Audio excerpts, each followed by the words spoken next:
জানে আমার বাবু একটু ঝগড়া দেখতে ভালোই লাগে। এই শুধু সব বলেছিস রানীমাকে? না, তুই বল। কেন? বল না, আমার মুখ সিদ্ধি কথা। ওফ, তুই বল। কি রে, কি কথা? ওর কাছেই শোনো মা। আমার বাপু পাপের ভয় আছে। হলধারী পুরুত যে সে মানুষ নয় গো মা। সে সাপ দিলে সে সাপ ফলে। যা যা, অত সোজা।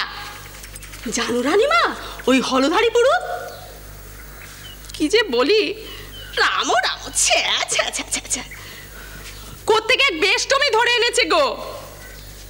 তাই নিয়েই তো ওই হলধারী পুরুতের ঘর সংসার আছে, বিয়ে করা বউও আছে।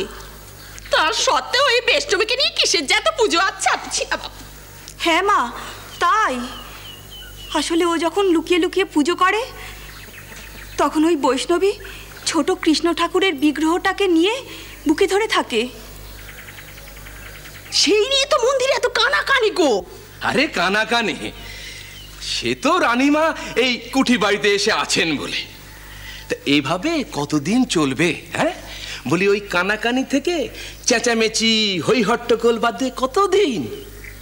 ইস, ভাবতে ভারী খারাপ লাগে আমার। হ্যাঁ, যে কত বড় ধর্মকথা ভেবে রানীমাই মন্দির প্রতিষ্ঠা করেছিলেন, সেখানে এইসব কি শুরু হলো? হ্যাঁ,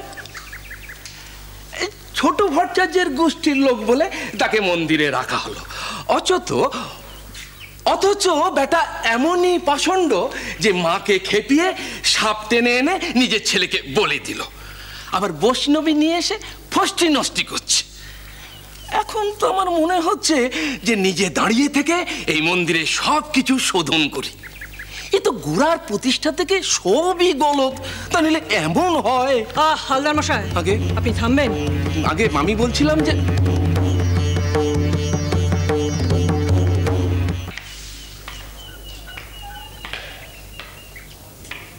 বাহ বাহ, অতি সুন্দর।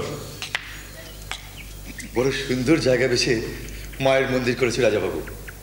এখানে সবই সুলক্ষণ।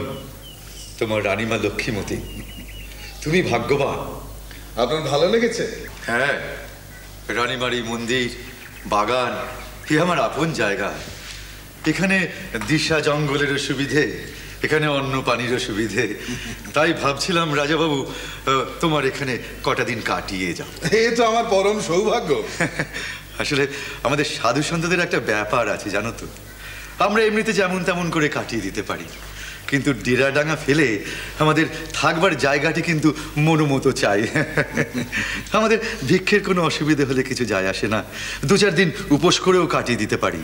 কিন্তু ওই শৌচাদি কাজের জন্যে নির্জন ফরাকত জায়গাটি না হলে আমাদের চলে না। তো থাকুন না, যতদিন খুশি থাকুন।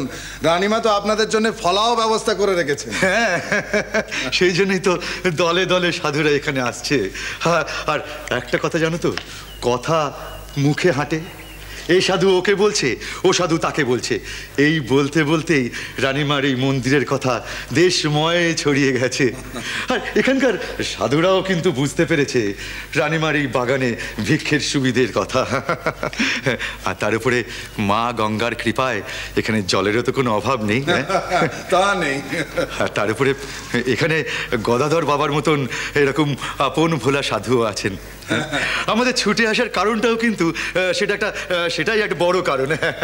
আমাদের মন্দিরের পূজারী ছোট ভট্টাচার্যের সঙ্গে আপনার দেখা হয়েছে? কই আর হলো, যখনই খোঁজ করি শুনতে পাই হয় সে নাকি জব করছে, নয়তো সে পঞ্চবটিতে গিয়ে বসে আছে।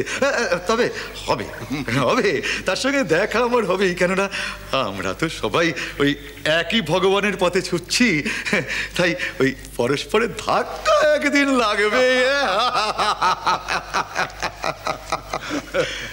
वाह वाह वाह वाह, क्या माया, क्या प्रपंच बनाया। हाँ, भगवान কি অপূর্ব মায়া বিস্তার করেছেন এখানে। এই মন্দির, এই গাছপালা, এই আকাশ, हे गंगा, हाय हाय हाय हाय, सब सच्चित आनंद हस्ती भाती प्रिया। একটু খুলে বলবেন বাবা। রাজা বাবু, সবই ব্রহ্মের স্বরূপ, সবই মায়ার স্বরূপ। এই যে তোমার চারপাশে যা দেখছো রাজা বাবু, এই সবই ব্রহ্ম। যিনি অস্তি কিনা তিনি বিদ্যমান, তিনি ভাতি কি না তিনি প্রকাশ পাচ্ছেন। এই প্রকাশই হলো জ্ঞান। এই জ্ঞানই আমাদের প্রিয়। এই মন্দির আমাদের প্রিয়, কেননা এই মন্দিরেই অস্তি ভাতি। তাই এই মন্দিরই আমাদের মন টানে, কারণ এই মন্দিরেই রয়েছে পরমাত্মা। यत्र यत्र মনো याति তত্র তত্র পরং পাদম। অর্থাৎ মন যখন যাবে তখন আপসে আপ তুমিও যাবে।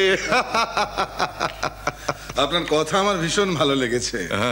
তবে ইদানিং মন্দিরের কয়েকটি ঘটনায় আমার মনটি বড় চিন্তিত রয়েছে। কিরকম? সেটা হলো মন্দিরে ভগবানকে বাবার 5টা ভিন্ন ভিন্ন পথ নিয়ে ভারী গোলমাল। এ যায় এ পথে তো ও যায় সে পথে। তো আমার তো মনে হয় ওই পথ একটাই, পথ একটা ভিন্ন 5টা তো নয়। তা সেখানে আমি বলছি কি রাজাবাবু, কেউ এক পথে যাবে না। কেন? তো আমার তো মনে হয় ওই পথ একটাই, পথ একটা ভিন্ন 5টা তো নয়। তা সেখানে আমি বলছি কি রাজাবাবু, কেউ এক পথে যাবে না। কেন? কারণ এই দুনিয়ায় সবাই তো এক মাপের মানুষ নয়, তাদের নজরও আলাদা আলাদা। কেউ চোখ খুললেই ভগবানকে দেখতে পায়, আর কোনো দিকে দেখে না। আর কেউ কেউ আছে যাদের নজরে সব কিছু পড়ে, তারা সব কিছু দেখতে দেখতে যায়, এ পথে যায় ও পথে যায়, তারপরে ভগবানকে গিয়ে পায়। সোজা পথে কেউ যায় আর কেউ যায় ঘুর পথে। কিন্তু বাবা, সবার মূলে তো একটাই কথা, সেটা হলো ভক্তি। কিন্তু ভক্তিও তো 2 প্রকার। একটি হচ্ছে জ্ঞান বুদ্ধিময়ী ভক্তি, আর একটি হচ্ছে কর্মময়ী ভক্তি। যে চোখ খুললেই ভগবানকে দেখে সে হচ্ছে প্রথমটা, আর যে দেখতে দেখতে ভগবানকে দেখে সে হচ্ছে দ্বিতীয়টা। তবে তবে দুটো পথই কিন্তু ঠিক। তবে যার ভক্তি নেই, কেন সে কি করে ভক্তি পাবে? এ কথা বলছো কেন? বুঝলে রাজা বাবু, সে সমস্ত খারাপ যোগ থেকে নিজেকে সরিয়ে নেবে, মিথ্যা কথা বলবে না, অসৎ আচরণ করবে না, চুরি করবে না, মেয়েদের মান দেবে, তবেই আপনিই ভক্তিযোগ চলে আসবে। জানো তো তুলসী দাসের দোহায় কি বলেছে? তুলসী দাসের দোহায় বলেছে, सद वचन अधीनता परधन उदास, इससे न मिले हरि तो जामिन तुलसीदास। सत्य वचन अधीनता पर स्त्री मातृ समान, इससे न मिले हरि तो तुलसी झूठ जबान। जय सिया राम, जय सिया राम, जय जय राम, जय सिया।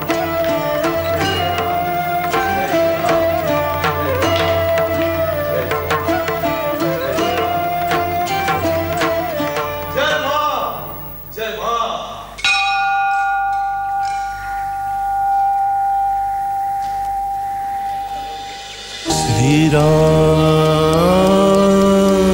कृष्ण